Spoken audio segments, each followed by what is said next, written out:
په دې موټرو کې هغه 10 ټنه نشئی مواد بار دي کوم چې د ننګرهار امنیه قومندانۍ نشئی توکو سره د مبارزې مدیریت له لوري په تیرو 4 کلونو کې نیول شوي.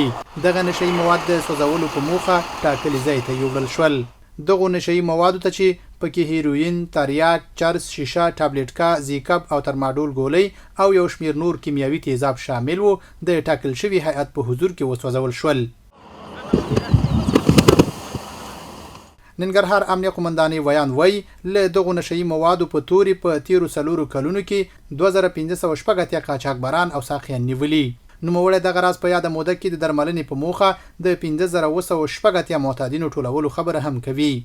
په نهکونه او 22 ولسوالۍ کې د اسلامي امارت راتګ نه تر اوسه پورې 10 ټنه نشئی توکي نیولې دي چې نن ورځ د ننګرهار ولایت مقام امنیه قومندانۍ او نورو اړوندو ریاستونو د استازو په حضور کې له بینه یوړل شول او وسوځېدل.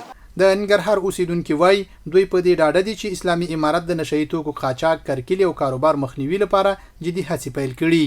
دا یو ډیر د افتخار ځای دی. امنیتي ځواکونه په دې توانېدلي چې دغه ډول مخدره توکي چې زموږ او ستاسو ځوانان په یو قسم رواني ستونزو سره مخ کوي او نشئی توکو باندې راوړي، نو دا ډیر د ویاړ دی چې زموږ امنیتي ځواکونه دومره توانېدلي دي او دغسې آینده کې هم ته دا هیله لرو چې باید د دغه شیانو مخنیوی وکړي او تر څو وطن کې دغسې نشئی توکي چې زموږ ځوانانو ته ضرر رسوي باید چې دا دې مخنیوی کلک باندې وشي. او دا هم تمنا کوو چې په جلال آباد ښار کې ډیری معتادین ونیول او شفاخانې ته ولېږل د درملنې لپاره. مسؤلین وایي نشئی توکو سره مبارزه او د قاچاق مخنیوی په لومړیتوبونو کې ده.